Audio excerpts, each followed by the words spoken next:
sorry, hit the wrong button there. What do we see here? Okay, so yeah, this poster from Fallout 4, because it's like soda cans or soda tops are like the currency, and so she's just like it's a Fallout shelter. It's supposed to be like, I don't know, it's just iconic for like that video game. So if you know, you know, and if not, it's like, is that like a really old Pepsi commercial or something? It seems but yeah, she's got her helmet on, right? And like a blaster that says Nuka-Cola. There's a little Nuka-Cola here and a little star. She's got a little blaster, dude, right? It's supposed to be, it says zap that thirst, right? Sure. All right, what else? This is a bouquet of this one specific flower, and it died perfectly. And I really think that the skeletons of these plants could be more valuable as like these art pieces of like, it's like having a skeleton of a bird, but you have a skeleton of this one plant and how it died. And if you keep it perfectly, it'd be really cool for like fall decor and stuff, where you're not really trying to keep the spring of it, like, oh, genitals, plant genitals everywhere, right? You're not trying to keep that. You're like, oh, I'm honoring the dead here in a way. And the fact that they were able to grow this tall and flower when most of these yards I'm seeing would have mowed it down instantly as soon as it was like too like, oh, I'll buy it from Lowe's and I'll plant it right here, but all of its babies that fuck off all over your yard, you just keep like super low and just kill them. So there's a lot of places in the yard right now, if you're following the art biome stuff, that are kind of like incubators for taller things. And so if they shoot up out of there and they're like, hey, I'm a thing, I'm actually this type of thing, right? And I flower, like, look at my flowers, and I feed your pollinators. Hey, thanks a lot. Cool, because I have a lot of pollinators. So I need a lot of pollinating food. So, but then afterwards, you know, you sell, as you run your section, like these grasses have formed. And the grasses like look a certain way, and when you cut them all together and you hold them in your hand, and then you why am I telling you when I should be showing you, right? This is a video. Why am I telling you when because this is Morning Coffee with Jason. Jason on the Ark. Jason and his Arkanauts. Touche, and cheers. This is my coffee, and I'll tell you my coffee routine is to have a small mason jar full of coffee. We have an espresso, right? And those are expensive. So I take my coffee and I put it in an espresso at night, I turn the lid on, and I put it in the fridge.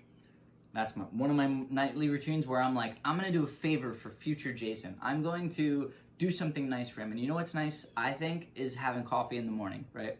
But I don't wanna have like, I don't wanna get to like, oh, I need my 500 milligrams, man. I need my double espresso latte, all that stuff, right? I need it, right? And I gotta be careful because I have ADHD and I'm medicating it. We're already going fast. Maybe I don't need this, right? But I still kind of like the ritual of it, if you will. And sometimes that's why it's harder for smokers to quit, is because of the ritual of it, the beauty of sitting out and just having a break and having a second for you. We've tied this into luxury and relaxation and morning and getting up and going, right? So I don't want a bazillion milligrams.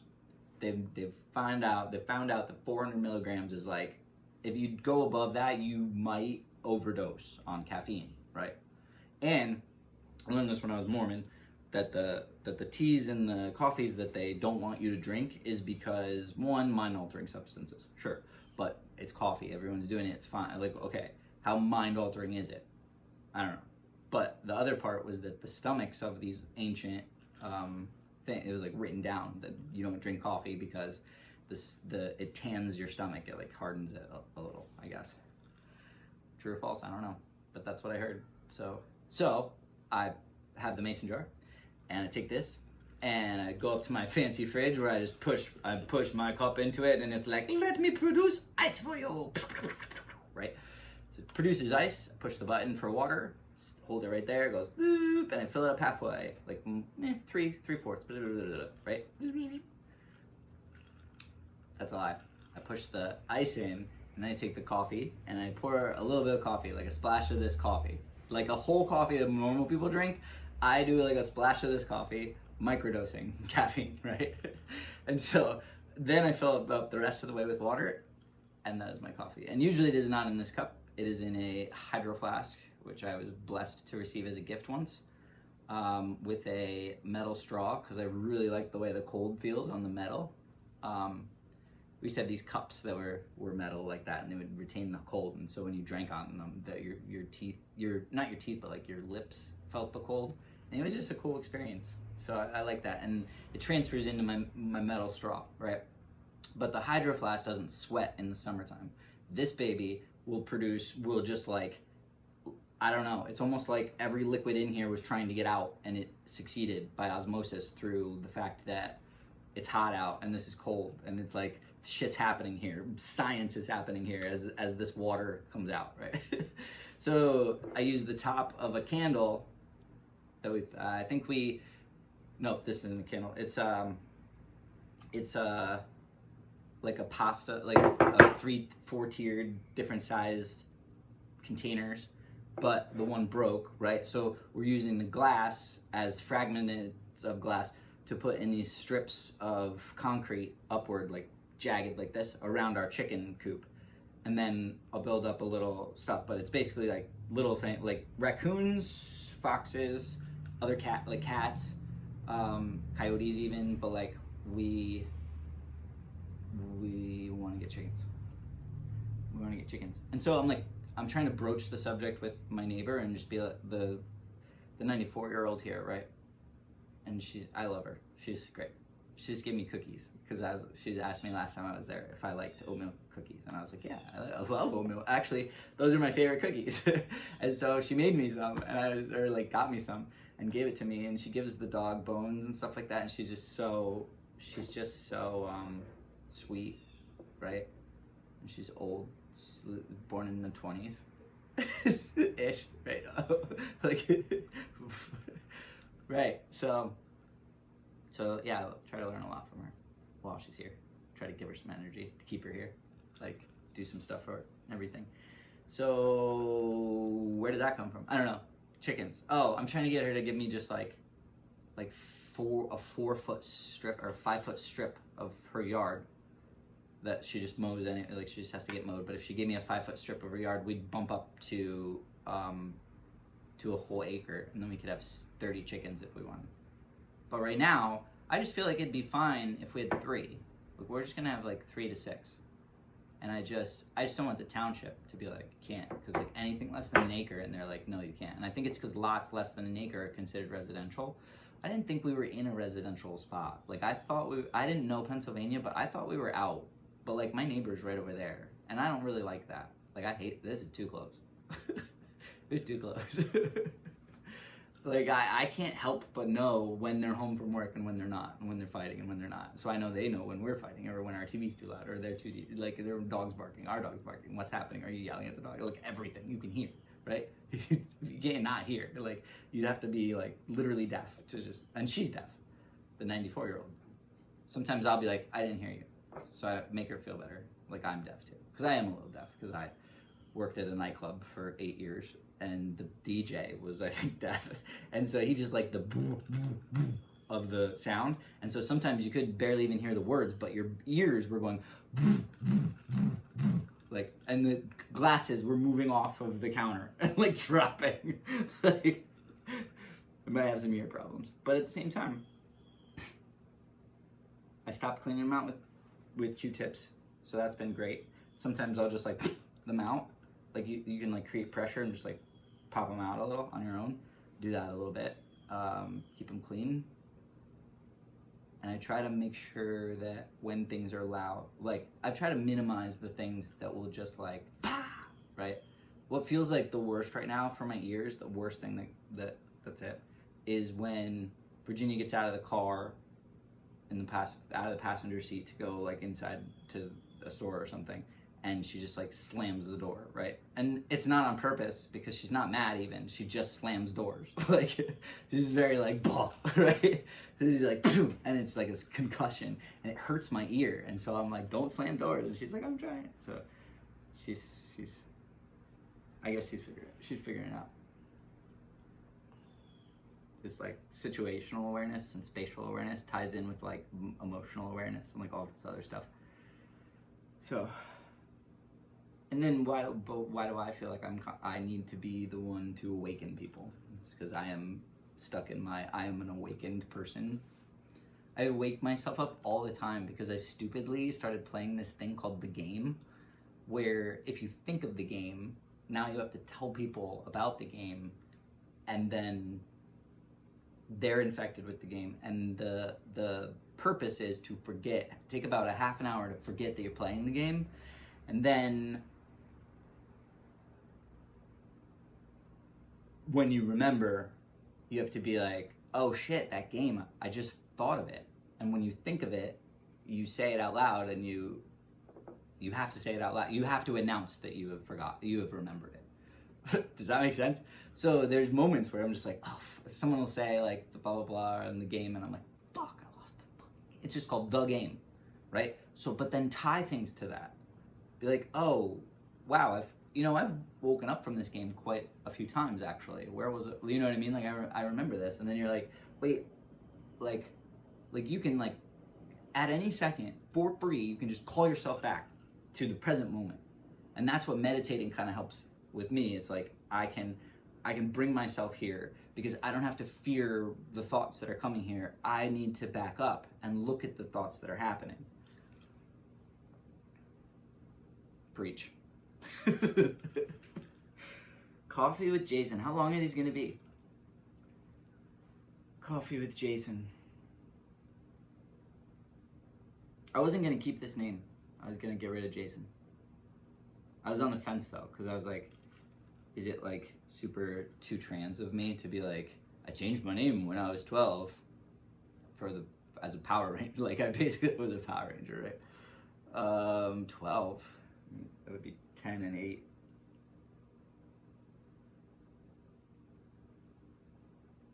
Yeah, I couldn't stop them. I couldn't stop any of the bullies as a girl. I'll tell you right out. Yeah, that I think I transitioned from girl to boy here because it's not safe to be a girl. It's not. You have no power. You had, right? Things are happening on the playground, and only the boys get to say what happens. What?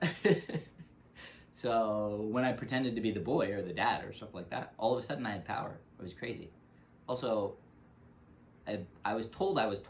So like it's not I could remember this or not, but I was told by my mother that she told me when I was younger. She felt bad about this. She was apologizing. She was rectifying her wrongs, right? She said, I told you when we were younger, that I thought that if you had been a boy, that your dad and I would have stayed like a family. And I was, right? And then he goes off, and then they break up, and he finds a woman, like I'm 6 at this point. He finds a woman, and she has 2 boys, a 4-year-old and a 2-year-old, and they're with us for the rest of our lives.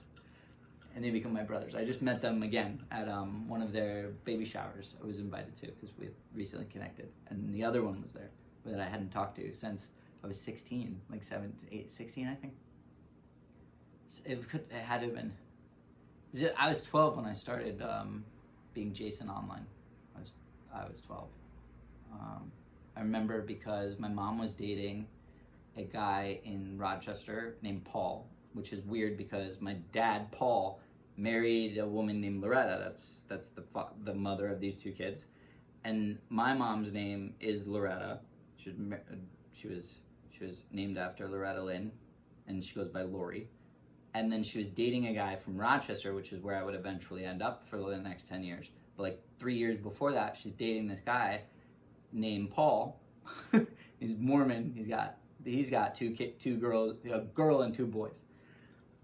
And we go up there every we went up there for like a weekend or two, and then the girl of the group, the Haley, came back with us and hung out with us for a week. And during that time, I like realized that I was a boy or something.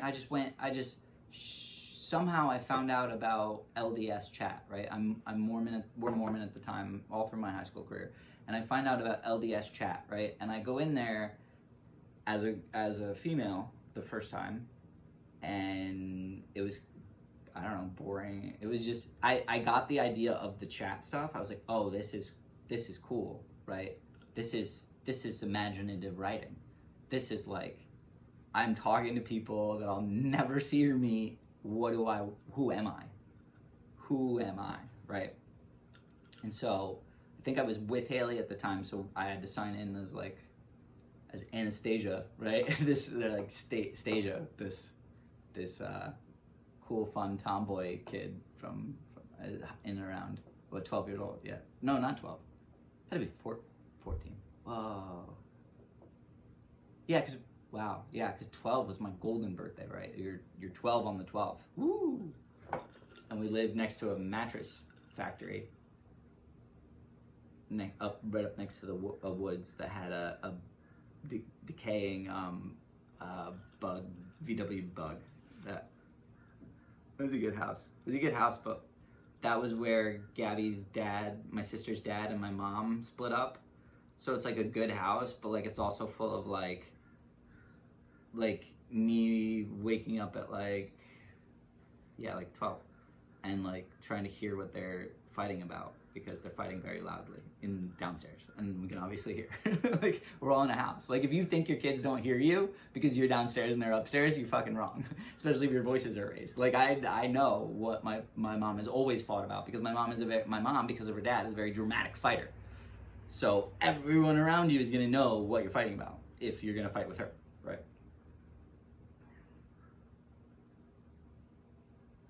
But I think it was just boyfriends, and it was just when she was drinking a lot too.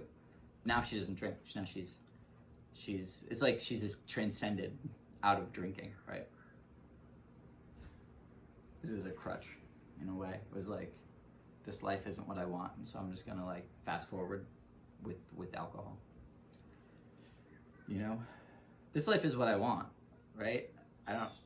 When we drink, it's like because a day was bad. You're like, right? This was a shit day. Let's just, this is poetic. Poetic is to, come in and get a rock glass and ask the wife how her day was, and commiserate on things that were happening in each other's days, and, 2 rock glasses with two big ice cubes, and you pour a little gin in hers and a little whiskey in yours, and you hand it to her, and you say, cheers to a day, babe, we did it, it's over. And we drink a little bit of poison. We drink a little bit of gut biome destroying, right? Because you can think of yourself as like a thorax, that's fine. But if you think of yourself as a tunnel from here to your butt, mouth to butt, tunnel, right? You've got this like that movie Platform that's happening, but it's like happening in reverse. So all of the microbes that are through here and just kind of like eat stuff and like turn stuff into stuff and fix it and do all this stuff, and it goes through a lot. It goes like, smushy, make it smushy and small, force it down, put it in a thing, turn it up in acid, cool, all these enzymes, right, great, get it out of here.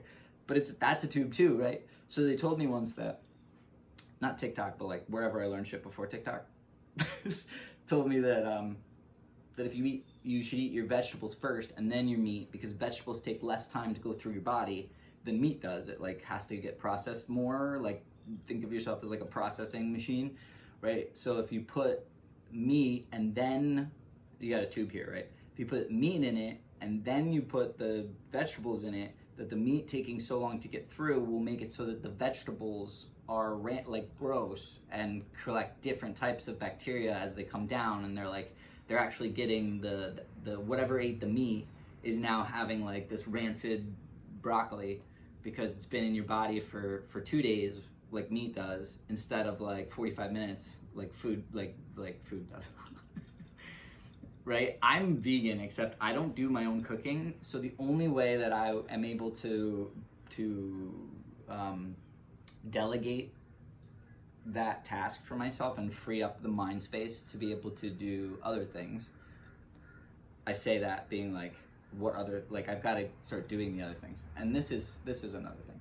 This is creative expression. This is connection. This is recording my thoughts. This is preserving my ideas in my life. And it is monologuing to my apostles. And soon maybe it'll be different type of preaching. And because there's a shirt that my cousin saw that said, I am one bad decision away from being a cult leader, and they thought it would be good for me. And that's the type of person I am in people's lives, is that I like to joke that I have to marry Virginia, one of the reasons, obviously, but that I ultimately I have to marry Virginia or I would become a cult leader, because she is adamant that no one else can live on this property but us. But I'm like, we're gonna turn it into a commune. I'm gonna build a tiny house there, and there. And when people need to live here, we are a safe harbor for not just species and plants, not that plants aren't species, not just for every species, but like we have to also see that some of our connections that we know are suffering in a way that would be rectified, and could be rectified in a way that I think that they would enjoy doing the tasks that I could delegate to them. And they live here in a little tiny house with a little toilet, a composting toilet, and a little, like, you know, one plate, one bowl, one spoon, and like, you know, just like we take care of them and they do things for me, right? That's slavery. Isn't it? If you're not providing actual monetary wages to somebody, and a living wage, then it's technically indentured servants of sorts. But I just want it to be someone's choice. If it's your choice to come here and live in a tent in my backyard, right? You can't do that right now because Virginia's like, we only have one toilet. So if I build another toilet, hey, if I had someone come and help me build another toilet quick, then we'd have two toilets, and it would be easier to have Virginia have somebody stay here, right? We could have that guy that's on my Facebook that doesn't even have a bed right now, and he's just like his posts, if someone told me soon that he had committed suicide, I wouldn't be surprised because of the way that his posts are reading. But like, I feel tied, like I feel like my hands are tied, because one, I don't know where he lives. Two, I don't know how he'd get here. Three, he's got a dog. My fence isn't built yet. Four, I have a bed though. He doesn't have a bed or a home. He was living out of his car, and he's like, you know, drowning in debt, and he is another version of me, it feels like. And I'm just like, hey, come let me help you somehow. But the stopping, and then when people feel like, wow, this guy has really helped me out, they listen to you. And if enough people listen to me all at once, I would somehow become a cult leader. I would, because I do strange things when people are looking at me, like stand on tree, like climb up on tree trunks and stand on them and start talking about simulation theory and like trying to give them good energy and just like change their vibes out. Like I'm a vibe doctor where I'm just like looking at you and I'm like, oh shit, dude, you're like toxic. You're a poison in your energy. Let me try to plant some seeds of like turning your energy around and like giving you tools. One of the tools, I'll just say this right now. One of the tools that I feel like catches on very quickly, and people are very willing to take it on, is to try to cognizantly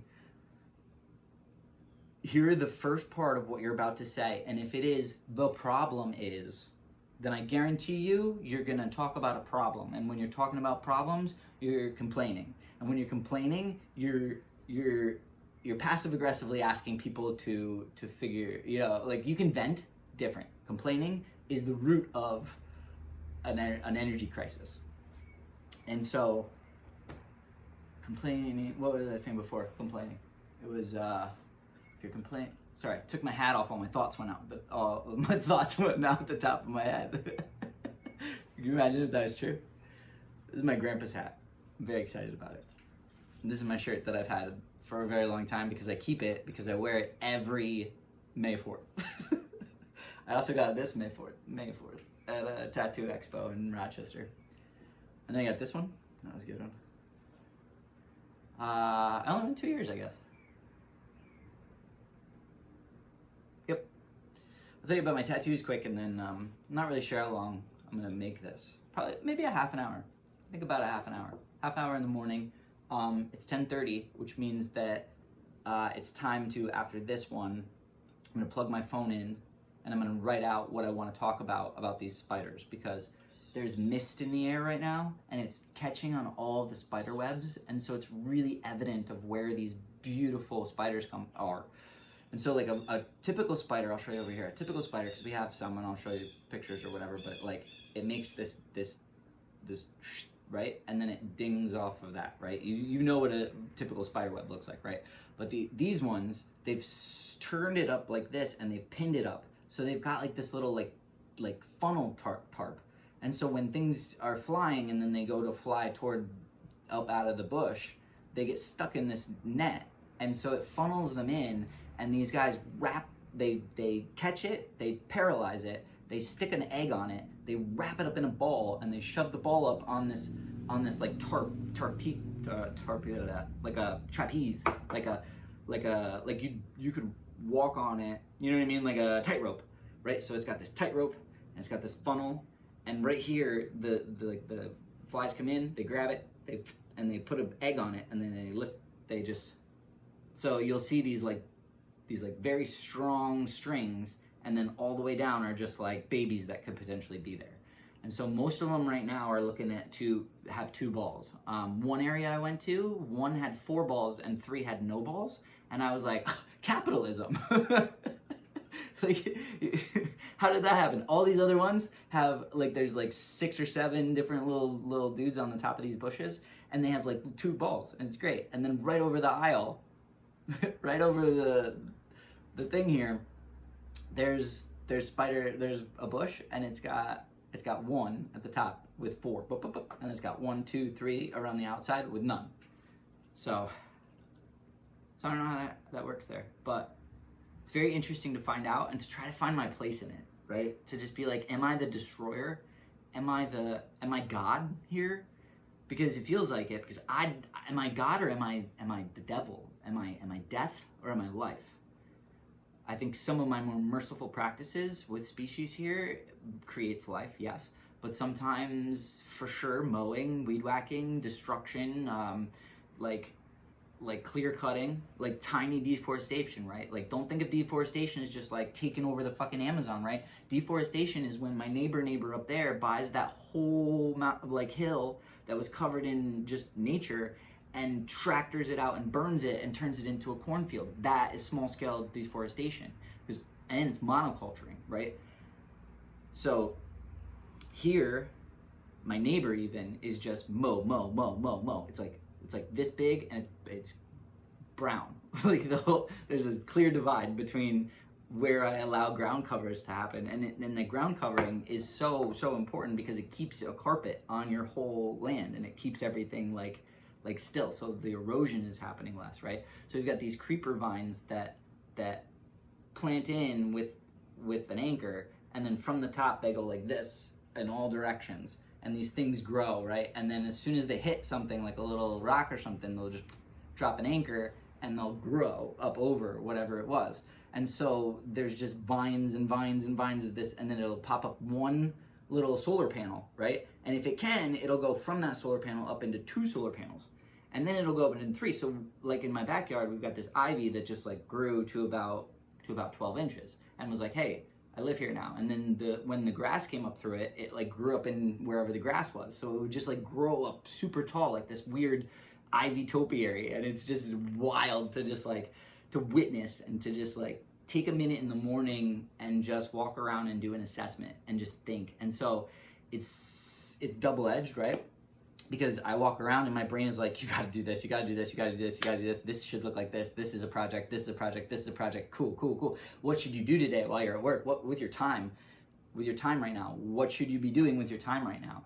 And it's come down to right now, I mean, I put a video up because I wanted to make a YouTube video for for every morning, right? So how long though? Probably about half an hour. So I am going to wrap this up right now because I do want to be respectful of my time and therefore my future's time, because there are a lot of projects to get done and there are a lot of stuff. And I really wish I had someone that would take you and flip you on your landscape access and go live and follow me around and talk to me. And I think that guy, maybe without the bed, because he's coming here and I'm helping him, he will feel like he needs to not just like, you know, he can do his own thing, but I think during the day he's my guy. He's my gopher at the moment. That's how you train him.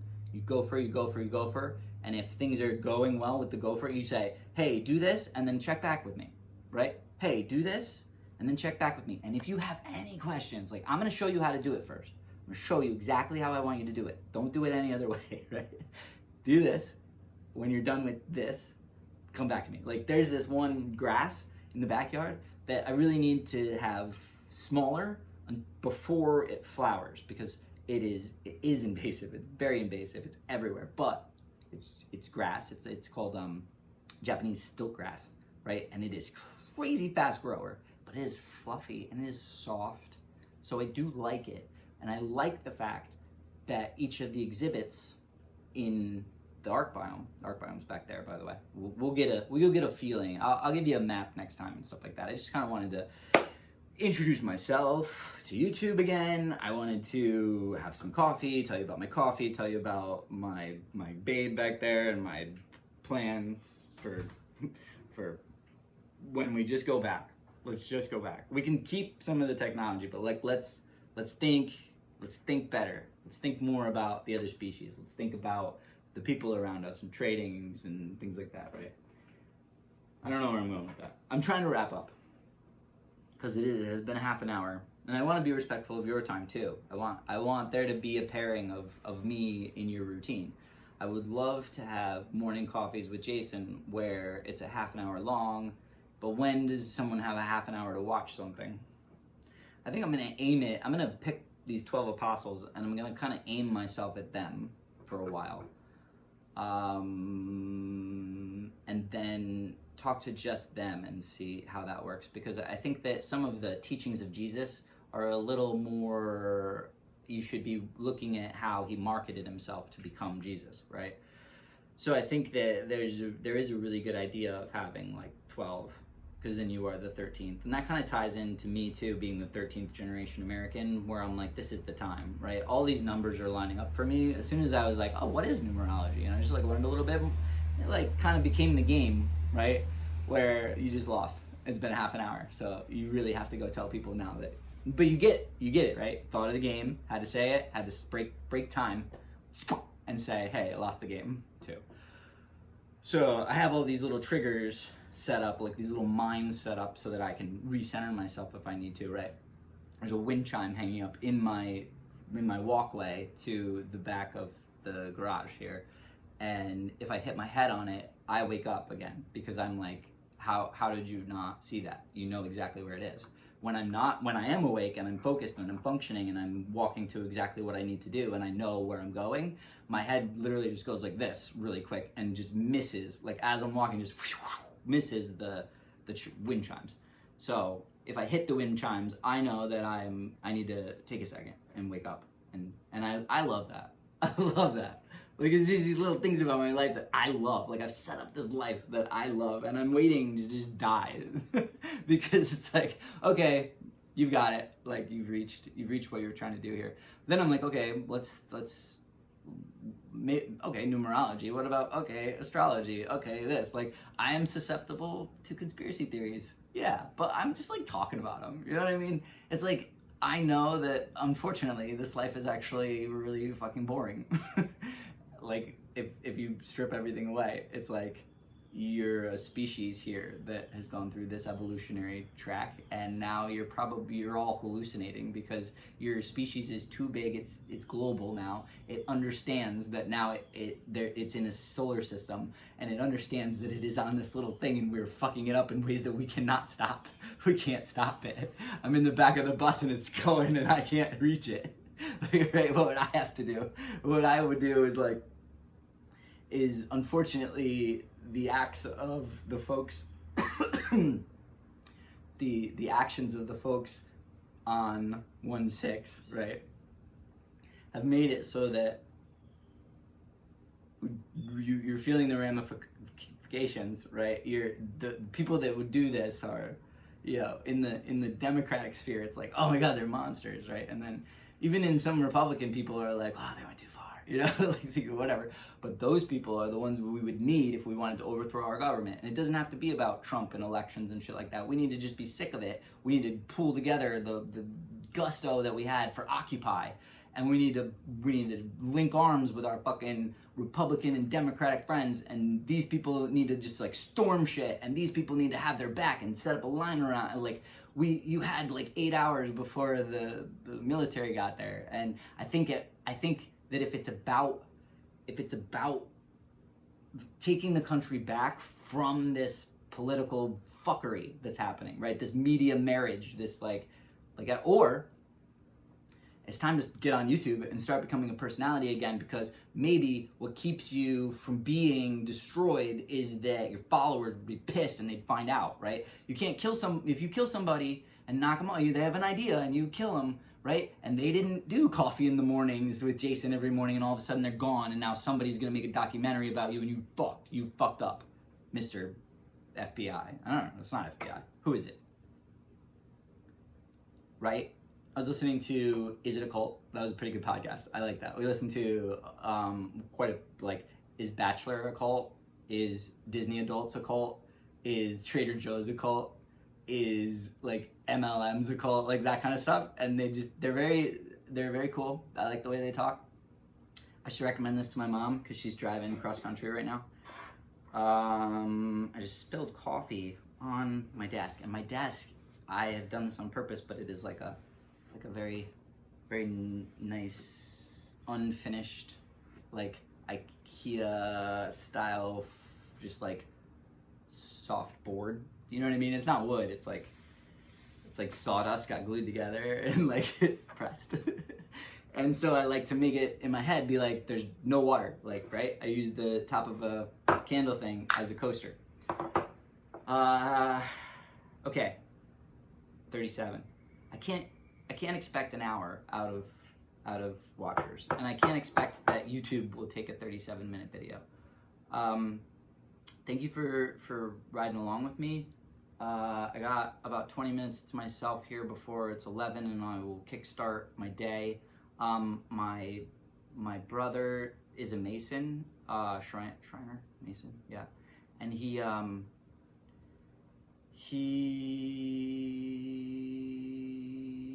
said something. Oh, the Masons use 3-part days, and I really want to like talk to him again and just be like, hey, tell me about that, because I've been using 4-part day, 4 or 5. I've been using 2 day, like daytime, nighttime, but then splitting them into four quadrants. So I have 3-hour chunks, right? And he said they do in one day, they do 3 chunks. So it's like the prepare to do stuff, rest from doing stuff. And I was like, that makes sense. That ties in with, if you've ever read the 7 Habits for Highly Effective People, it ties in with their plan, execute, or plan, organize, plan, execute, right? Plan, organize, execute. Plan, execute, something. I don't know. Execute is one of them though. And I remember that because that's the one I have problems with. Not problems, challenges. Let's touch base on that. I'll finish that thought and then I'm out. And I'm gonna go peace out like this, so you can see my fingers at all. Peace out, right? And then we're out. So, what was I saying? Shit. There's a thing that I was talking about before. And then I picked up on a little bit again and wanted to close out. What was it?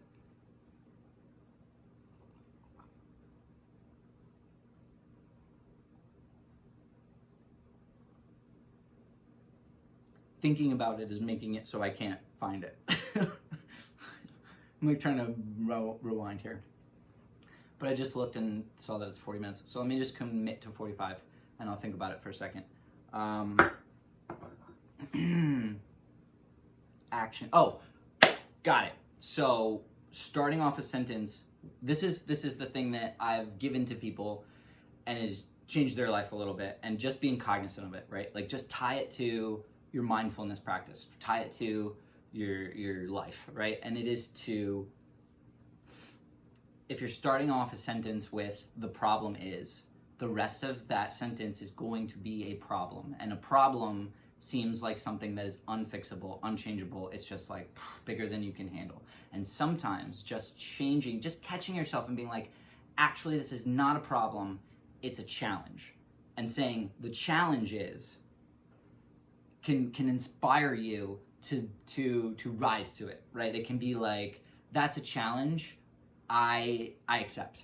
You know what I mean? And accepting the challenges of life is something that is possible. It's something that can move toward growth, right?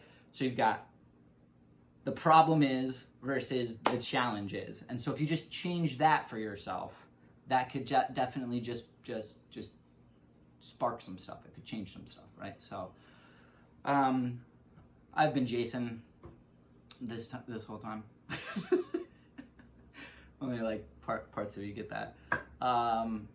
Yeah, I've decided to keep this name and to just be mindful of when the simulation hands me things for Jacob specifically, because I've felt like a twin in my own body sometimes, and it was very jarring to get my rising sign read and to think that I was a Taurus this whole time, and then that's just my sun sign, which makes total sense. It does make sense. I'm open to conspiracy theories, therefore I'm open to astrology.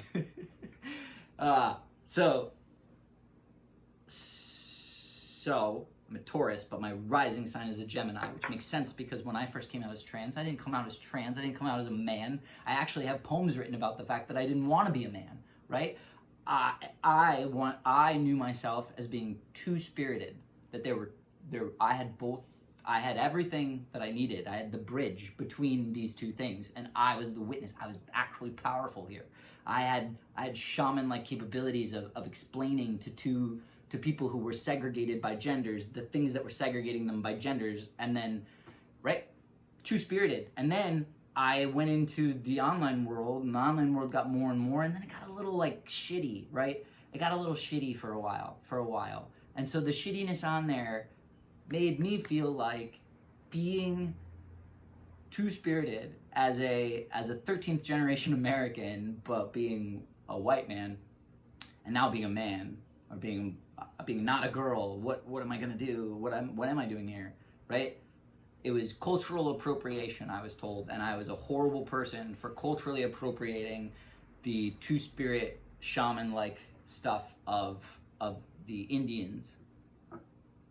Back, right? Not the Indians, the native tribes, but that just means like the awesome little tribal commune like loving families that we see in as the natives, right? And so we get here, and is it inappropriate, right, for me to identify as two-spirit? The community has said that it's inappropriate for me as a white man to identify as two-spirit because it belongs to a different culture. And so is there just no culture? Are there no third threes within whiteness? Like, is there no ability to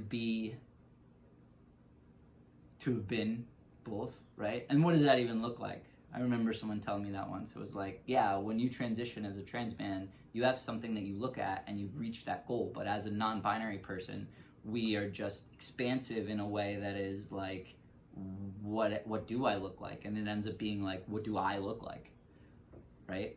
And I've experimented with what I look like, my soul. What does my avatar want to look like? And I wish that I wasn't losing my hair as much.